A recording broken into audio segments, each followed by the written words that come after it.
తెలంగాణలో high interest scam hot టాపిక్గా మారిన సంగతి తెలిసిందే. ఈ కేసులో ప్రత్యేకంగా వినిపించిన పేరు గాయని మంగ్లీ. ఇప్పుడు కొత్త స్టేట్మెంట్తో ఆమె మళ్ళీ ఎంట్రీ ఇచ్చారు. నేను నిర్దోషిని, బాధితులకు న్యాయం జరిగే వరకు అండగా ఉంటా అంటున్నారు ఆమె.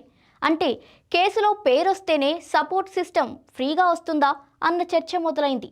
గోకుల నందన ఇన్ఫ్రా పేరుతో 3 నుంచి 5% వడ్డీ అంటూ కోట్ల రూపాయల వసూళ్లు జరిగినట్టు ఆరోపణలు ఉన్నాయి. ఇప్పుడు మాత్రం కావాలనే కొందరు నాపై దుష్ప్రచారం చేస్తున్నారు అంటుంది మంగ్లీ.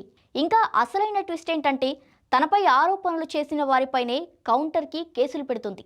బాధితులు మాత్రం ఇంకా మంగ్లీపై అనుమానాలు వ్యక్తం చేస్తూనే ఉన్నారు.